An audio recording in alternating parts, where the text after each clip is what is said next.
नमस्कार दोस्तों, आप सुन रहे हैं पवित्रा अग्रवाल जी द्वारा लिखी गई कहानी आखिर क्यों।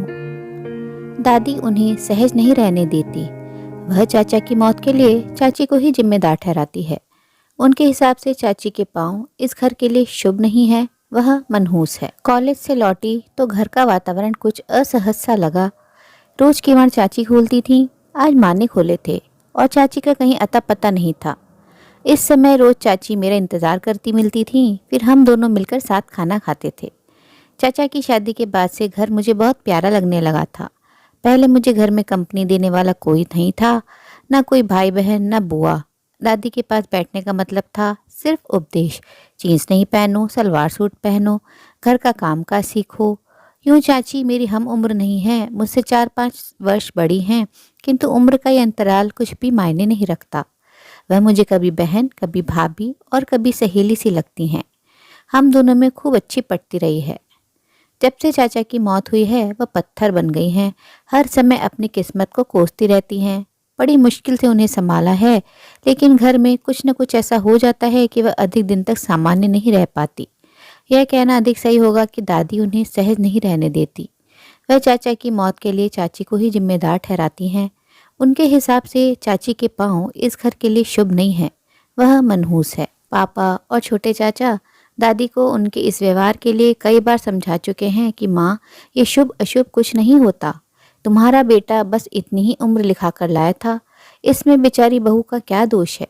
तुम्हारे दुख से उसका दुख कहीं विशाल है। उसे संभालो, उसे सांत्वना दो, उसका मनोबल बढ़ाओ माँ, उसकी जिजीविषा को कम मत करो। पापा ने तो एक बार यहाँ तक कह दिया था कि राहुल तो प्रेम विवाह करना चाहता था, किंतु लड़की मंगली है, यह शादी नहीं हो सकती कहकर तुमने उसका दिल तोड़ दिया था और खाना पीना छोड़कर बैठ गई थी। लड़का अच्छा था, तुम्हारी जिद के सामने उसने हार मान ली थी। यह शादी तुम्हारी मर्जी से अच्छी तरह जन्म पत्री मिलवाने के बाद हुई थी। अब तुम किसी को दोष नहीं दे सकती माँ। किंतु दादी कहाँ हथियार डालने वाली थी। बोली, भगवान जाने जो जन्मपत्री हमें दी गई थी वह वास्तविक भी थी या नहीं। मुझे तो अब ऐसा लगने लगा है कि यहाँ भी हमें धोखा दिया गया था। पापा ज्यादा बहस नहीं कर पाए, खींच कर बोले, माँ, बहस में आपसे कोई नहीं जीत सकता, जो मन में आए करो। मैं यह सब सुनती रही थी और मन ही मन उबलती रहती थी, किंतु कुछ कहने का साहस नहीं जुटा पाती थी। चाचा को अपनी इच्छा के विरुद्ध यह शादी करनी पड़ी थी, परंतु उनका उत्साह कहीं खो गया था। शायद इसीलिए वह कहीं हनीमून पर भी नहीं गए थे। चाची से उनका व्यवहार कैसा था यह मैं नहीं जानती। चाचा बैंक में थे। उनकी मौत के बाद बैंक में जब चाची को नौकरी देने की बात उठी तो दादी ने कहा, बैंक में बात करके देखो कि यह नौकरी मृतक की पत्नी की जगह उसके भाई को दी जा सकती है क्या। बसंत कब से नौकरी के लिए कोशिश कर रहा है, किंतु सफलता नहीं मिल रही। इतने दिनों से खामोश चाची ने पहली बार मुंह खोला था। नहीं मम्मी जी, यह नौकरी तो मैं ही करूंगी, यही मेरे जीने का सहारा होगी। घर के अन्य सब सदस्यों ने भी चाची की हाँ में हाँ मिलाई थी। तब से दादी चाची से और अधिक नाराज रहने लगी थी। आज भी जरूर कुछ हुआ है। मुझे घर में आए इतनी देर हो चुकी है, परंतु अभी तक चाची का कहीं पता नहीं है। जरूर वह अपने कमरे में बैठकर रो रही होंगी। मेरा अनुमान सही निकला, वह अपने कमरे में थी। उनकी आंखें रोते रोते सूज गई थी। मुझे देखते ही वह मुझसे लिपटकर रोने लगी। दीपा, मैं क्या करूं, कहाँ जाऊं, अब जिया नहीं जाता। माँ बाप है नहीं, भाई भाभी मेरी शादी करके विदेश चले गए थे और मेरी इस दुख की घड़ी में भी नहीं आ पाए। जरूर उनकी कुछ मजबूरी रही होगी। इसका मतलब यह तो नहीं कि मुझसे प्यार नहीं करते, वैसे वह आकर भी क्या कर लेते। अपने दुख तो मुझे खुद ही सहन करने होंगे।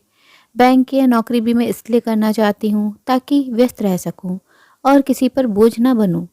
मैं घर में कुछ दिन और रही तो लगता है पागल हो जाऊंगी या कुछ कर बैठूंगी, लेकिन मम्मी जी तो मुझे रुलाने का कोई ना कोई बहाना ढूंढती रहती हैं। अब ज़्यादा परेशान करेंगी तो मैं यह घर छोड़ दूंगी। मुझे दादी पर बहुत गुस्सा आ रहा था। आखिर वह अपने को समझती क्या है। ठीक है, यह मकान उन्हीं के नाम है। दादाजी बहुत पैसा छोड़ गए हैं, इसलिए वह किसी पर आश्रित नहीं है।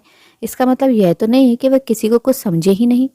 पता नहीं घर के अन्य सदस्य उनके सम्मानवश कुछ नहीं कह पाते या उनकी दौलत कहीं उन्हें विरोध का स्वर ऊंचा करने से रोकती रही है। किंतु मुझ पर उनका रौब कुछ ज़्यादा नहीं चल पाता। उनसे बचने का मैंने एक ही तरीका अपना रखा है कि मैं उनके पास बैठती ही नहीं। पर आज मेरा मन उनसे झगड़ने को कर रहा था। मैं उठने को हुई पर मेरे हाव भाव देखकर चाची ने मुझे रोक लिया। दीपा, आप मेरी तरफ लेकर मम्मी जी से कुछ नहीं कहेंगी, आपको मेरी कसम है। दूसरे दिन सुबह मैं कॉलेज जाने के लिए निकल ही रही थी कि दादी सामने आ गई। वह पूजा करके मंदिर से लौटी थी। मुझे देखते ही बोली, ठहर दीपा, पूजा पाठ में तो तुझे रुचि है नहीं, प्रसाद तो लेती जा। मैंने पूजा की थाली में से प्रसाद लेते हुए दादी से पूछा, दादी आप भगवान में विश्वास करती हैं? तू कैसा बेवकूफ़ी का प्रश्न पूछ रही है दीपा? क्या तू रोज़ मुझे पूजा पाठ करते मंदिर जाते नहीं देखती? हाँ, वो सब तो देखती हूँ, फिर भी पूछ रही हूँ। सुना है जीवन मृत्यु भगवान के हाथ में है। भगवान की बिना इच्छा के संसार में कुछ भी नहीं हो सकता। तूने बिल्कुल ठीक सुना है बिटिया, बिना भगवान की इच्छा के तो पत्ता भी नहीं हिलता। लेकिन दादी, जीवन मृत्यु तो पूरी तरह भगवान के हाथ में नहीं रहे। सही समय पर डॉक्टर की मदद मिल जाए तो कितने ही लोगों को नया जीवन मिल जाता है। और यदि कोई अपनी ही जान लेना चाहे तो उसे कौन रोक सकता है?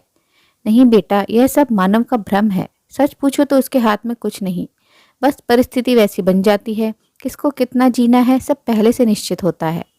दादी, आप तो बहुत ज्ञानी हैं। मुझे बस एक बात बताइए, जब जीवन मृत्यु पर मानव का वश नहीं है, फिर सब चाचा की मौत के लिए चाची को दोषी क्यों मानते हैं? जिस ट्रक ने चाचा को टक्कर मारी थी वह चाची तो चला नहीं रही थी, फिर चाची को अशुभ कहकर उनका तिरस्कार क्यों किया जाता है? चाची का नाम आते ही दादी के चेहरे पर एकदम से कठोरता के भाव आ गए थे। तो इतनी लंबी चौड़ी भूमिका तो अपनी चाची के लिए बांध रही थी। बहू, तेरी यह बेटी पढ़ लिख कर अब हमको ही पढ़ाने लगी है, इसे हटा ले यहाँ से। दादी, मुझे लॉ कॉलेज जाना है। गुस्सा छोड़ के बस एक बार अपने ही कहे पर विचार करना कि यदि हम स्वयं अपनी उम्र ऊपर से ही लिखा कर लाते हैं तो पति की मौत के लिए पत्नी को मनहूस क्यों कहा जाता है? आखिर क्यों? उम्मीद है दोस्तों कहानी आपको पसंद आई होगी। कहानी अच्छी लगी हो तो अपनी राय कमेंट बॉक्स में ज़रूर साझा करें और अपने मित्रों और प्रियजनों के साथ भी शेयर ज़रूर करें। दोस्तों, आपसे अनुरोध है, अगर आप चैनल पर नए हैं तो ऐसे ही नई नई जीवन से जुड़ी कहानियाँ सुनते रहने के लिए चैनल को सब्सक्राइब जरूर करें। कहानी अंत तक सुनने के लिए आप सभी का दिल से बहुत बहुत शुक्रिया। तो फिर मिलते हैं अगली कहानी में। तब तक के लिए आप लोग अपना ध्यान रखिए, खुश रहिए, ऐसे ही कहानियाँ सुनते रहिए।